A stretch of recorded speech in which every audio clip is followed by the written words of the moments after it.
नमस्ते दोस्तों, मैं हूं दीपक खरे। आज हम एक यात्रा के लिए जाने वाले हैं।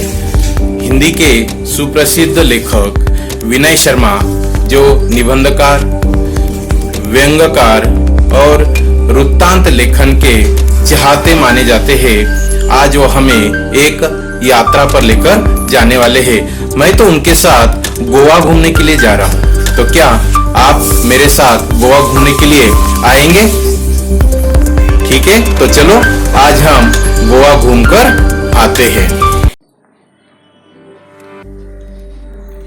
गोवा जैसे मैंने देखा, विनय शर्मा द्वारा लिखित यह एक यात्रा वर्णन है। गोवा यह नाम सुनते ही सभी का मन तरंगायित हो उठता है, और हो भी क्यों न। यहाँ की प्रकृति, आबोहवा और जीवन शैली का आकर्षण ही ऐसा है कि पर्यटक खुद ब खुद यहाँ खींचे चले आते हैं। देश के एक कोने में स्थित होने के बावजूद यह छोटा सा राज्य प्रत्येक पर्यटक के दिल की धड़कन है।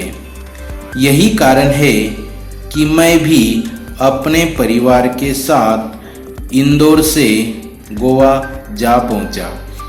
खंडवा से मेरे साधु साहब भी सपरिवार हमारे साथ शामिल हो गए थे।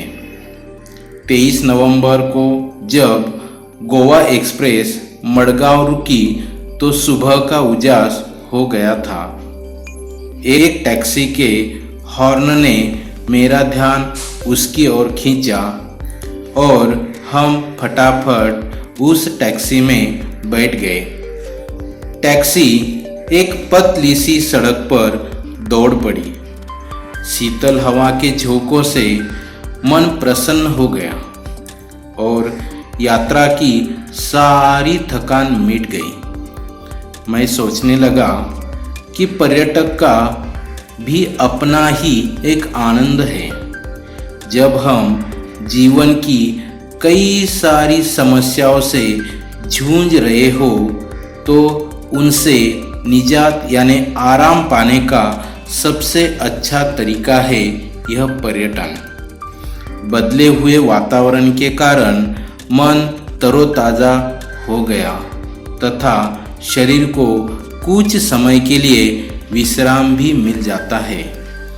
कुछ देर बाद हमारी टैक्सी मडगांव स्टेशन से 5 किमी दूर दक्षिण में स्थित कस्बा बेनालियम के एक रिसोर्ट में आकर रुक गई।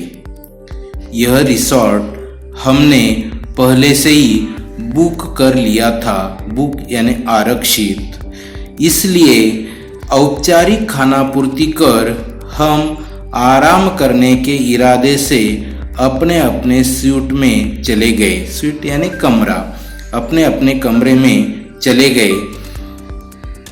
इससे पहले कि हम कमरों से बाहर निकले, मैं आपको गोवा की कुछ खास बातें बता दूं। अब यहाँ पर लेखक कहते हैं कि हम गोवा घूमने के लिए जाने वाले हैं।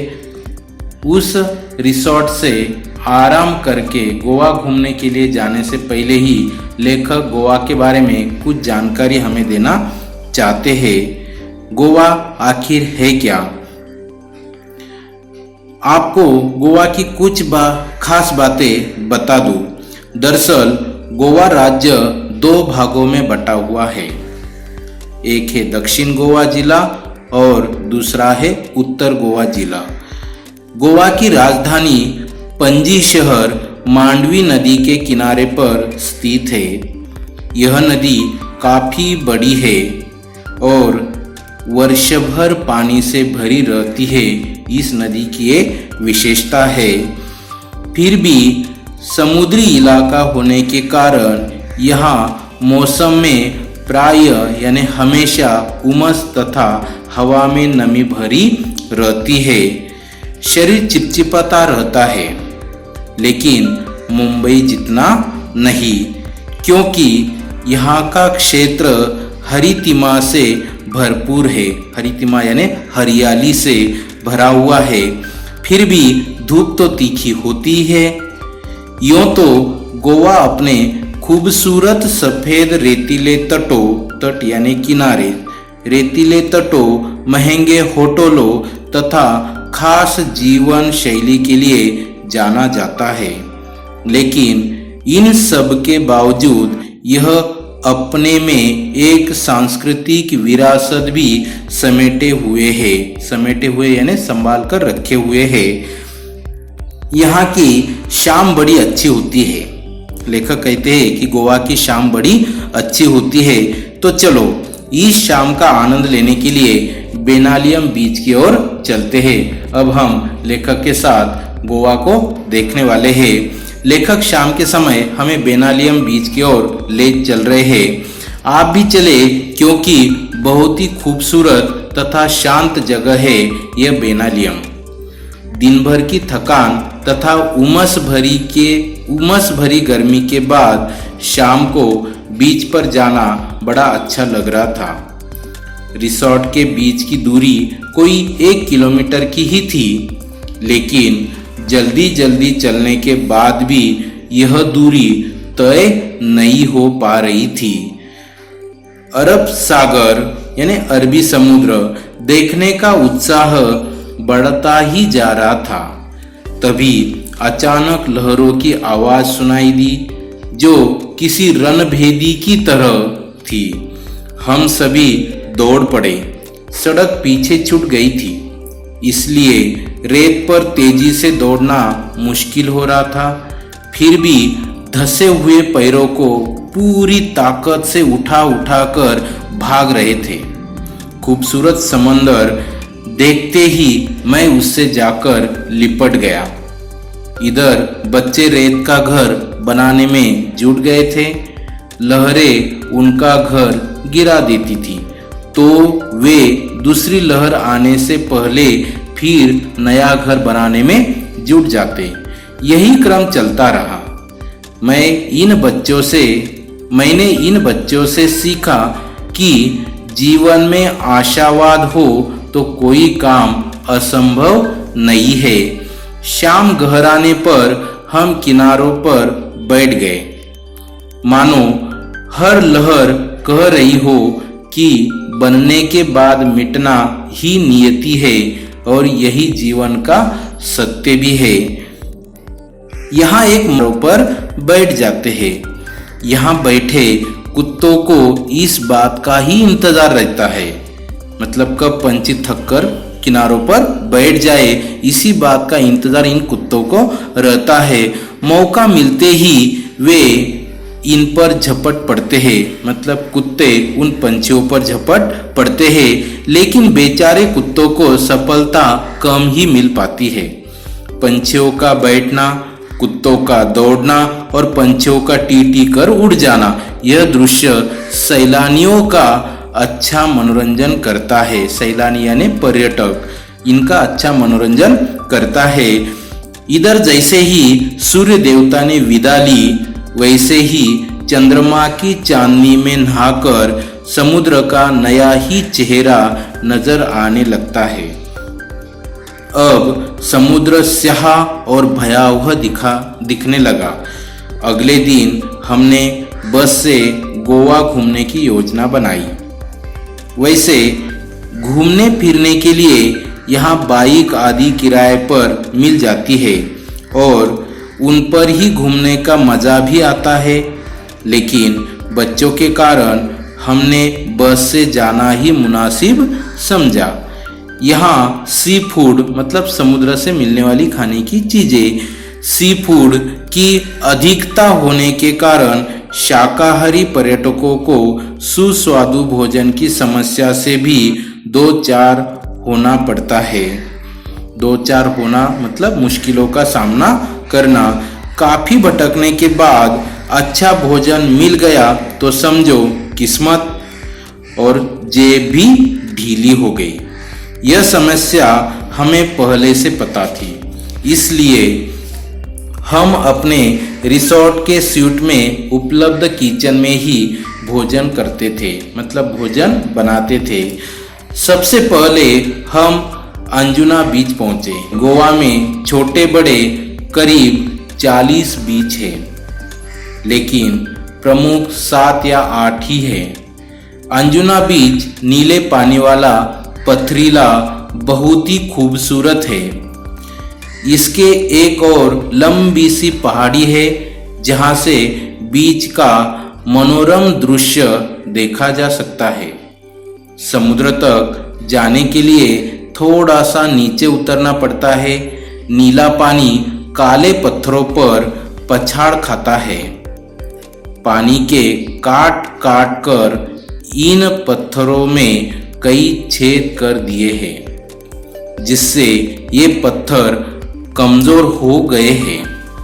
साथ ही समुद्र के काफी पीछे हट जाने से कई पत्थरों के बीच में पानी भर गया है। इससे वहाँ कोई ने अपना घर बना लिया है। फिसलने का डर हमेशा लगा रहता है, लेकिन संघर्षों में ही जीवन है, इसलिए यहाँ घूमने का भी अपना अलग आनंद भी है। यहाँ युवाओं का दल तो अपनी मस्ती में डूबा रहता है, लेकिन परिवार के साथ आए पर्यटकों का ध्यान अपने बच्चों को खतरों से सावधान रहने के निर्देश या दिशा निर्देश देने में ही लगा रहता है। मैंने देखा कि समुद्र किनारा होते हुए भी बेनालिया बीच तथा अंजुना बीच का अपना अपना सौंदर्य है। बेनालियम बीच रेतीला तथा उथला है। यह मछुआरों की पहली पसंद है।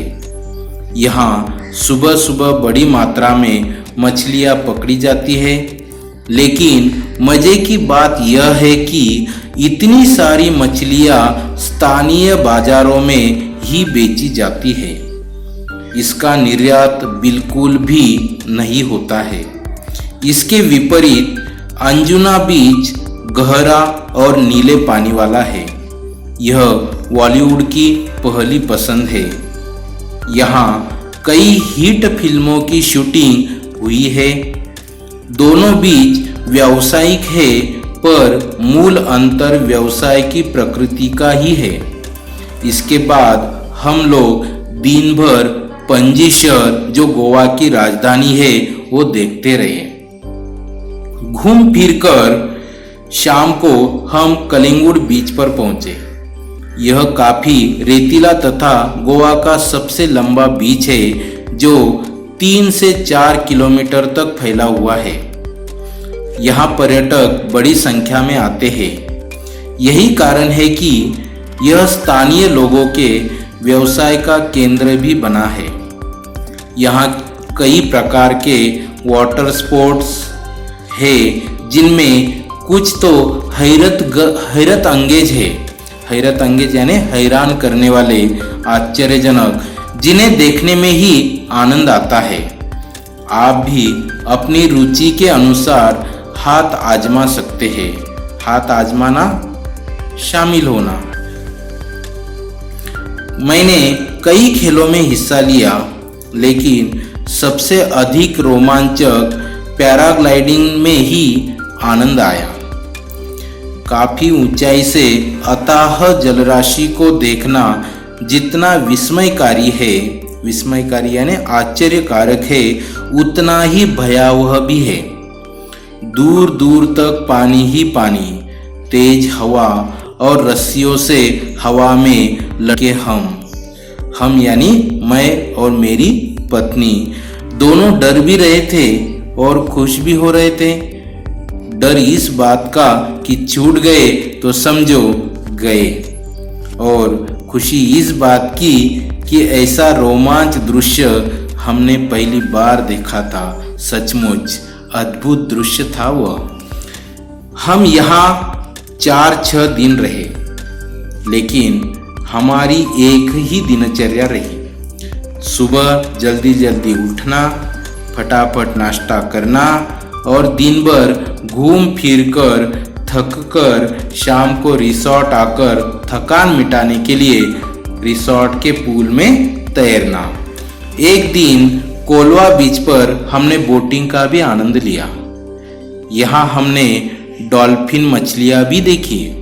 हालांकि ये डॉल्फिन मछलियाँ बहुत छोटी थी, पर बच्चों ने अच्छा आनंद लिया। इस दौरान यहाँ नवरात्रि तथा दशहरा पर्व मनाने का सौभाग्य भी प्राप्त हुआ। उत्तर भारत में जिस तरह हर घर तथा गली मोहल्ले में माँ दुर्गा की घट स्थापना कर तथा लड़कियों द्वारा गरबा कर पर्व मनाया जाता है, पर्व यानी उत्सव मनाया जाता है, ऐसा ही यहाँ भी होता है, मतलब गोवा में भी होता है। रावण का पुतला कहीं भी नहीं जलाया जाता है।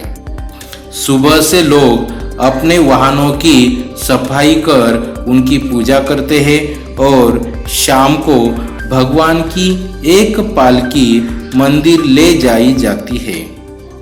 इसके बाद एक पेड़ विशेष की पत्तियां तोड़कर लोग एक दूसरे को देकर बधाई देते हैं। सबकी अपनी अपनी सांस्कृतिक परंपरा है। इतने कम दिनों में मैं गोवा को पूरा देख समझ तो नहीं पाया, पर इतना जरूर समझ गया कि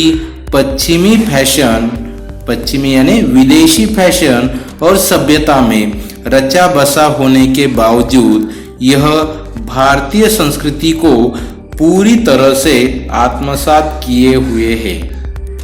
पर्यटक फैशन के रंग में कुछ देर के लिए भले ही स्वयं को रंग कर चले जाते हैं, लेकिन स्थानीय लोग अपनी सांस्कृतिक परंपरा की उंगली अब भी पकड़े हुए हैं। इस गोवा को देखने के बाद भारतीय संस्कृति की पहचान लेखक को वहां पर हो जाती है।